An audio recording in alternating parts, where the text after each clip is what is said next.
Vamos lá, pessoal, então para o caso clínico. A Ana Maria Duarte mandou o caso clínico, eu dei uma ajeitada nele aqui, uma arrumadinha para ele ficar, que ela colocou, eu dei uns toques nele para ele ficar também mais discutível. Então tá aí o caso clínico. Para quem não respondeu, não viu no Facebook, dá uma lidinha aí. É uma paciente esquizofrênica que faz uso de haloperidol, foi operada, né, no terceiro dia do pós-operatório de uma troca valvar, ela começou a ter um quadro de hipertermia grave, foi tratada com dantrolene, mas teve um quadro de hipertermia leve mantido, mesmo com o uso do dantrolene, e ela ficou agitada com flutuações de pressão arterial, e ela continuou sendo sedada e entubada com ventilação mecânica. Essa paciente parou de receber o haloperidol, que era prescrito para ela diariamente, mas não teve melhora nenhuma, ou não teve uma melhora significativa desse quadro clínico, né? E esse paciente acabou tendo uma evolução ruim de óbito no quinto pós-operatório. Então a gente quer saber quais são os possíveis diagnósticos e condutas desse caso. Muito legal. Então é um caso aí complicado, é um caso muito mais de pós-operatório do que intraoperatório.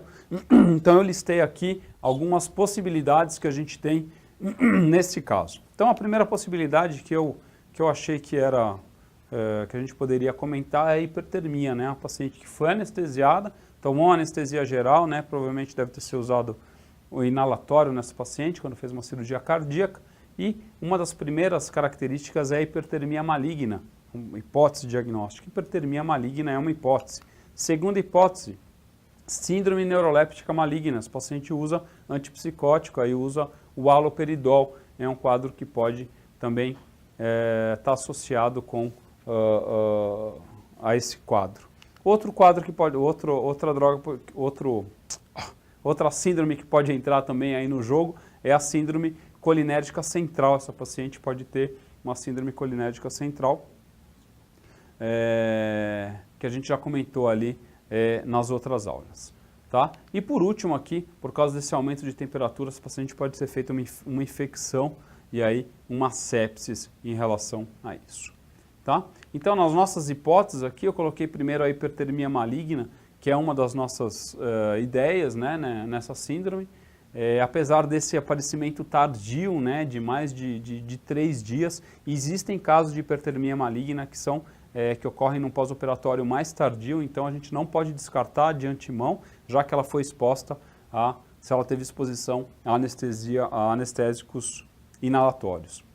Então o aumento da temperatura, o uso dos agentes inalatórios e uma resposta parcial aí ao dantrolene me mostra que essa paciente poderia ser uma hipertermia maligna. A gente vê que clinicamente ela não se manifestou como uma hipertermia maligna, mas era uma das nossas possibilidades. Então, se fosse uma hipertermia maligna, usaria aí o dantrolene para inibir a síndrome e as medidas de suporte para manter essa paciente viva. A nossa segunda hipótese é a síndrome neuroléptica maligna.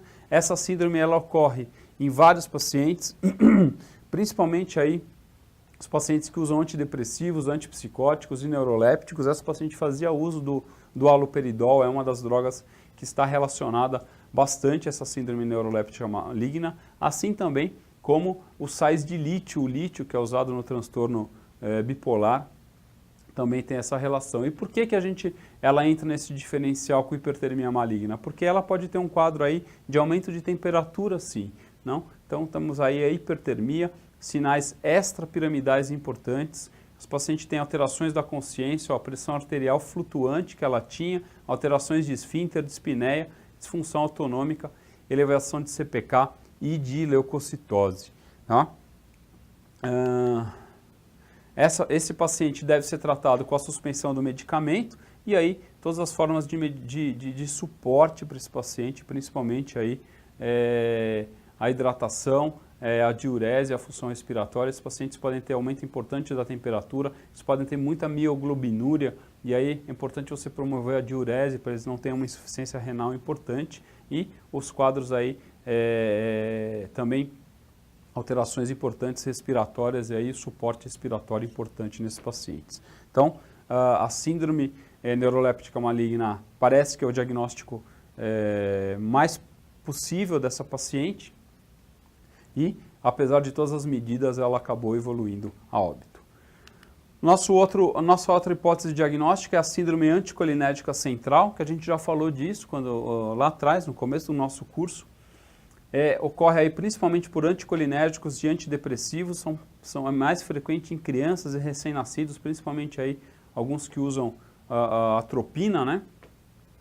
É um quadro confusional agudo, com alucinações auditivas e visuais, delírio, agitação e principalmente aqui a hipertermia. Então, ela entra nesse diagnóstico diferencial também com as outras duas doenças por causa do aumento da temperatura. Então, é importante se tirar a história, né, desse paciente, e aqui o tratamento é tratamento de suporte mais a fizostigmina. Então, lembra que a fizostigmina é um anticolinesterásico, que vai agir lá em sistema nervoso central. Então, ela permite passar pela barreira hematoencefálica, né? Então, esse aqui é um anticolinesterásico que tem ação em sistema nervoso central e ela vai reverter essa síndrome, vai acabar melhorando esse quadro confusional aí dessa criança. Ok? E a nossa última hipótese, que era a infecção, né? Realmente esse paciente poderia evoluir com uma infecção, entrar em sepsis e acabar fazendo um choque anafilático e uma parada cardíaca. Não foi também o desfecho que foi encontrado nessa paciente, porque ela não precisou, não foi achado nenhum foco, né?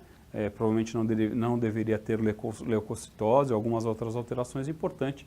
Então, o que se fechou e o que fica nesse caso aí, que a Ana mandou para a gente, é essa possibilidade dessa síndrome neuroléptica maligna que ocorre principalmente nesses pacientes. Então, aí foi o nosso caso clínico da semana. Espero que vocês tenham gostado.